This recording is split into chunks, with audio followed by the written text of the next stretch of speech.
March Agartala অভিমুখে যাত্রা শুরু করেছে তা শেষ হবে আখাউড়ায় গিয়ে এক সমাবেশের মাধ্যমে।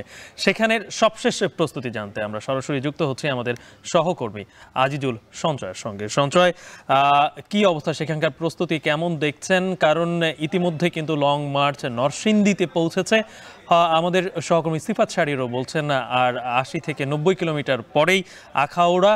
সেখানকার প্রস্তুতি কেমন এবং সেখানে কেমন নেতাকর্মী এখনই ভিড় জমাচ্ছেন সমাবেশ স্থলে?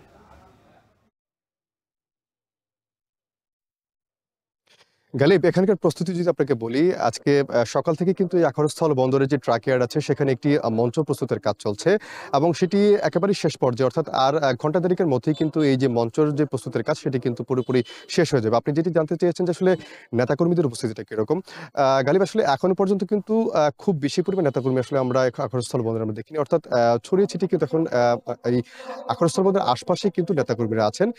আসলে বলা যেতে পারে হয়তো বা আগামী ১ ঘন্টার মধ্যে এই যে সব যে আসলে বিভিন্ন যে ইউনিট আছে, বিএনপি, ছাত্রদল, যুবদল, এসব ইউনিটের নেতাকর্মীরা কিন্তু এই আখড়াস্থল বন্দরে যেখানে আসলে সমাবেশটি হবে সেখানে কিন্তু এসে পৌঁছবেন বলে আসলে আশা করা যাচ্ছে।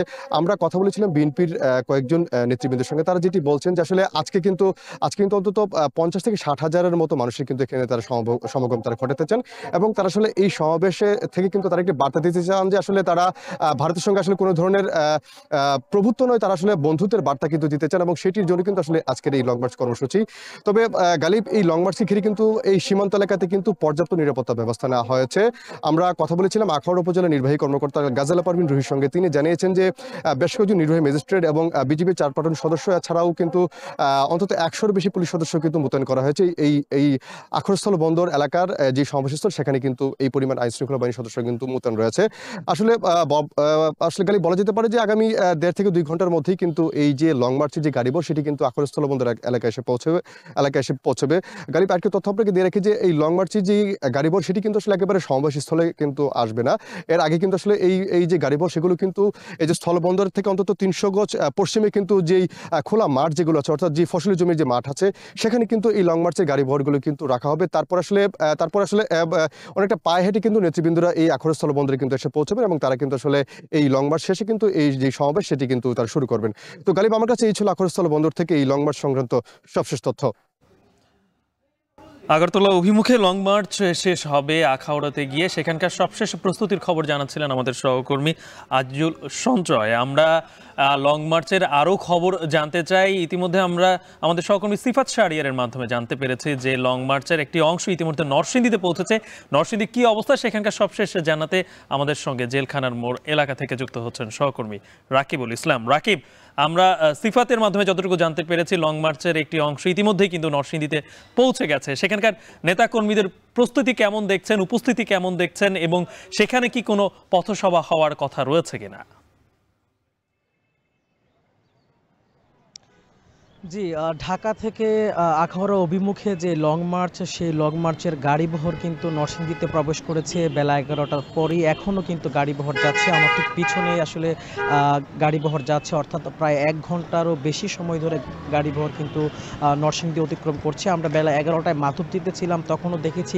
এই মুহূর্তে রয়েছে জেলখানা মোড়ে। তো নরসিংদীর ৬টি পয়েন্টে কিন্তু নেতাকর্মীরা জড়ো হয়েছেন মূলত এই লং মার্চের উদ্দেশ্যে এবং এখানকার নেতাকর্মী যারা রয়েছেন লং মার্চকে কেন্দ্র করে তারা এখানে জড়ো হয়েছেন। স্থানীয় যুবদল, স্বেচ্ছাসেবক দল এবং ছাত্র দলের নেতাকর্মীরা তারা আসলে সড়কের ৬টি পয়েন্টে ৫ মোড়, জেলখানা মোড়, ভেলানগর, বারুইচা সহ অর্থাৎ ঢাকা সিলেট মহাসড়কের নরসিংদী অংশের মোট ৬টি পয়েন্টে তারা আসলে লং মার্চের যে কেন্দ্রীয় নেতাকর্মী আখাউড়া অভিমুখে যাচ্ছেন তাদেরকে স্বাগত জানাতে জড়ো হয়েছেন। তাদের সাথেও আমার কথা হয়েছে। তারা বলছিলেন যে আগরতলায় বাংলাদেশের পতাকাকে যেভাবে অবমাননা করা হয়েছে কিংবা ভারতীয় যে আগ্রাসন, সেই আগ্রাসনের প্রতিবাদ তারা করছিলেন। তারা বলছিলেন যে মানচিত্র কিংবা ভূখণ্ডের প্রশ্নে তারা কোনো প্রকার আপোষ করতে রাজি নয়। গত ১৫ বছরেরও বেশি সময় বাংলাদেশের সাধারণ মানুষ ভারতের দাসত্ব করছে, এমনটাও আসলে উল্লেখ করে তারা আসলে এই সময়টাতে এসে কোনো প্রকার দাসত্ব করতে চাচ্ছেন না এবং ভারতে বাংলাদেশের পতাকাকে যেভাবে অবমাননা করা হয়েছে সেটির আসলে সুষ্ঠু বিচার দাবি করছেন তারা। তো এখানকার নেতাকর্মীরা সকাল থেকে জড়ো হয়েছেন।